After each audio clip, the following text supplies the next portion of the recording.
pa ba yung show namin? Hindi our best. Talagang siguro it's not for us.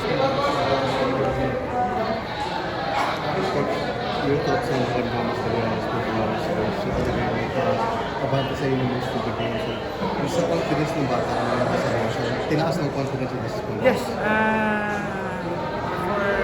this game, sabi ko needs to bounce back.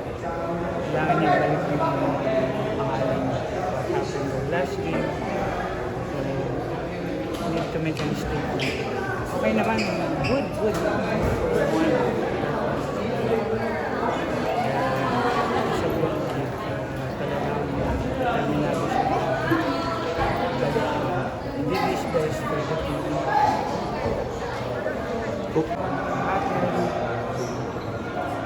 tayo dapat is the game plan, defensive stuff.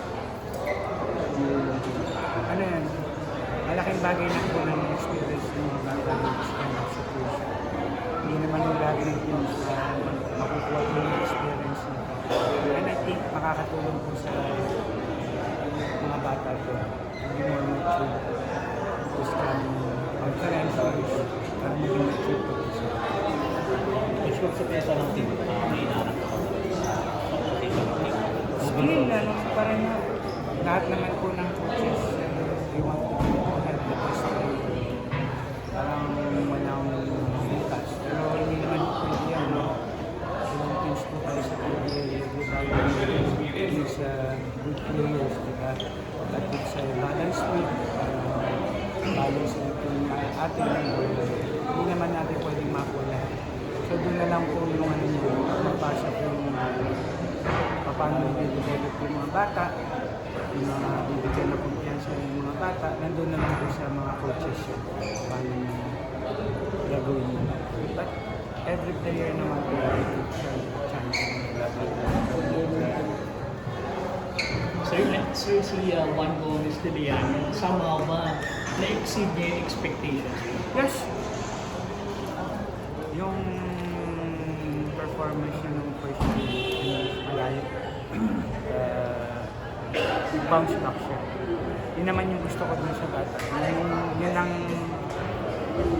kinausap ko siyang yung sinabi. You need to bounce back. Para balik ulit yung nangyari ng nakaraan. And I think na-control din naman namin si Abaniantes dito. Yung even function. Yung mga defensive plan namin nandun. Gumana naman. Still, siyempre, yung stillness ng mga bata na yun, iba pa rin. Talagang yung mga shots nila talagang nahulog talaga. The game's for them. At thank you nga na bigyan nila kami ng ganitong klaseng experience. Malaking bagay na yun. Thank you po.